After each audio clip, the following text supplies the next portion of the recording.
नमस्ते, मैं साधना वर्मा, कुपोषण मुक्त मध्य प्रदेश में आपका स्वागत है।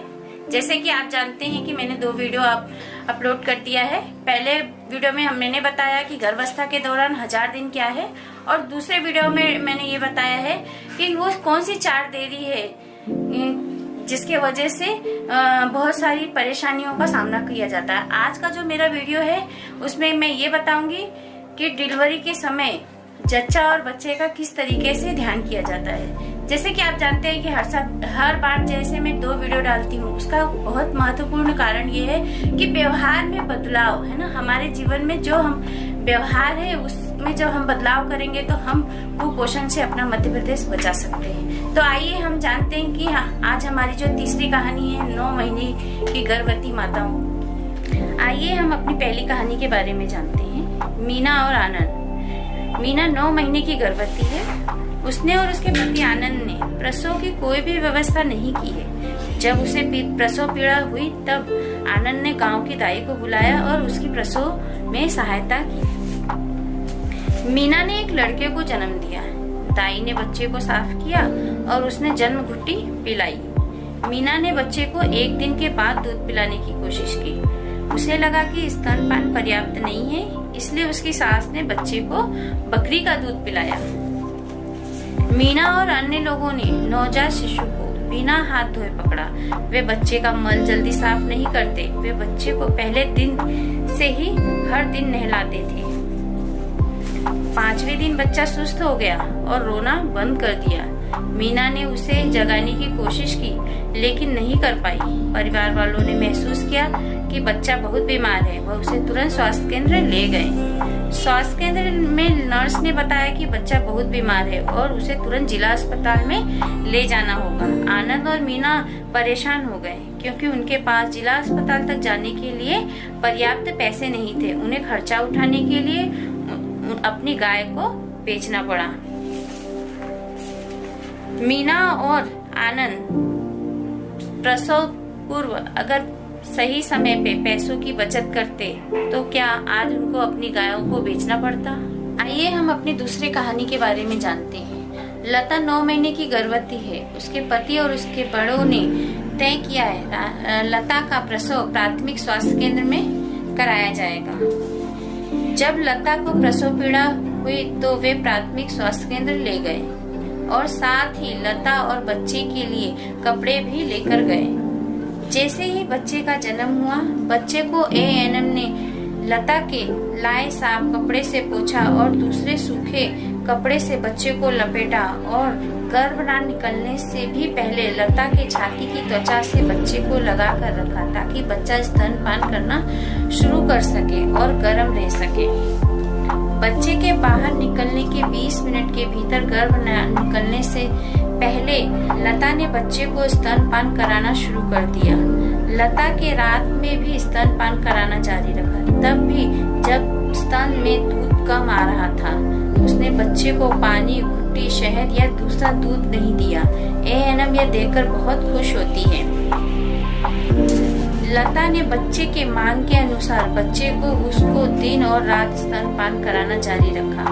उसने उसे पहले पीले गाढ़े दूध जो प्रसव के बाद 2 या 3 दिन तक आता है उसे फेंका नहीं, क्योंकि उसे पता है कि यह दूध पोषण से भरपूर है और बच्चे को बीमारियों से लड़ने में मदद करता है।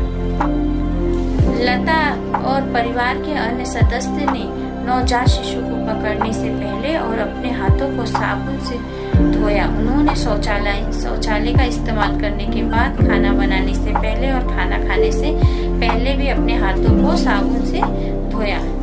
लता को अपना शरीर हल्का लगता है क्योंकि वह बच्चे को लगातार स्तनपान कराती है। वह खुश है कि बच्चे को जो भी पोषण और पानी की जरूरत है वह स्तनपान के जरिए पूरा हो रहा है। आइए हम जानते हैं कि लता अस्पताल से घर आने के बाद अपने बच्चे की देखभाल किस तरीके से की। बच्चा दिन में कई बार रोता है, लेकिन माँ यह जानती है कि जब तक वह दिन और रात बच्चे को स्तनपान करा रही है और बच्चा दिन में 6 से 7 बार पेशाब कर रहा है तो इसका मतलब है कि उसे पर्याप्त मात्रा में दूध प्राप्त हो रहा है।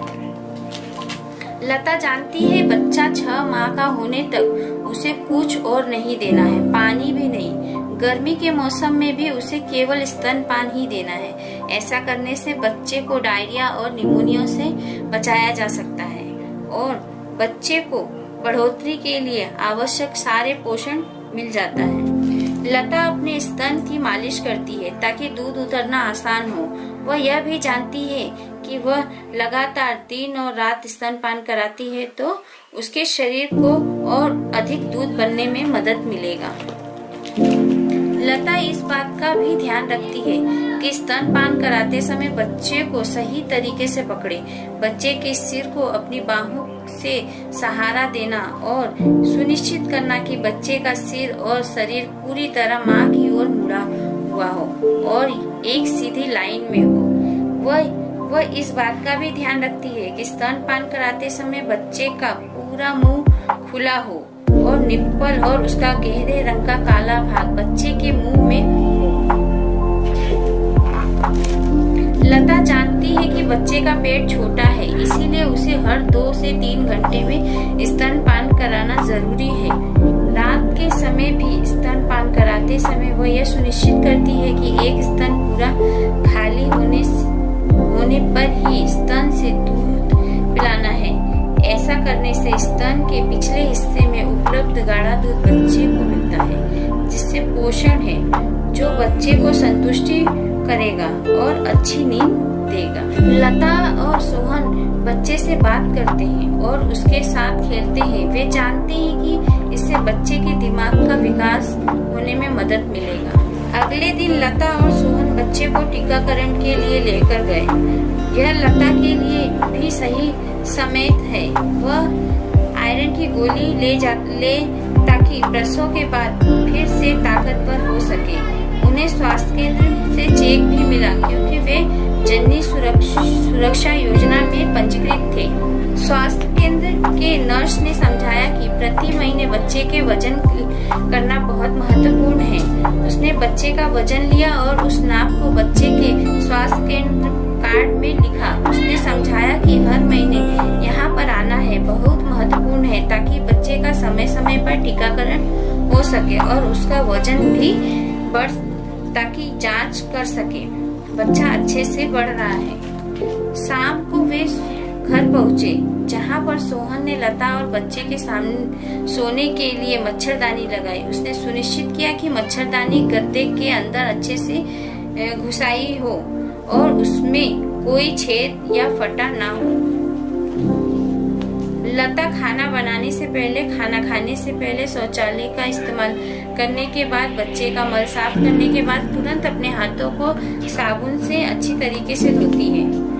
लता और सोहन जानते हैं कि यदि नीचे दिए गए किसी भी लक्षण में बच्चे नजर आए तो तुरंत ही स्वास्थ्य केंद्र में ले जाना है, जैसे तेज सांस और सांस लेते समय छाती धंस जाना, शरीर अकड़ जाना, बच्चा दूध नहीं पी रहा है, बच्चा सुस्त हो रहा है, पीला शरीर हो रहा है, बुखार आ रहा है, ठंडा गर्म हो रहा है, शरीर पर मवाद वाली फुंसियां हो रही है, आंखों में सूजन हो रहा है, नाभि के आसपास सूजन हो रहा है, तो उसे तुरंत स्वास्थ्य केंद्र लेके जाएं। उसी तरीके से माँ में भी कुछ खतरे के लक्षण पाए जाते हैं, जैसे सिर दर्द, बहुत अधिक रक्तस्राव, पेट में दर्द, स्तन में सूजन और लालपन, बुखार आना, दौरा पड़ना। ये सब भी माँ को एक खतरे के लक्षण हैं। ऐसा होने पे तुरंत ही स्वास्थ्य केंद्र में लेके जाएं। जैसे कि आप जानते हैं कि मैंने 2 कहानी आपको बताया। पहली कहानी में किस तरीके से उनकी डिलीवरी घर में करवाई गई और बच्चे को तुरंत ही रोटी पिलाया गया और स्तन से नहीं लगाया और साथ ही बकरी का दूध पिलाया और बच्चे को तुरंत नहलाया, जबकि ऐसा नहीं करना है, ये गलत व्यवहार है।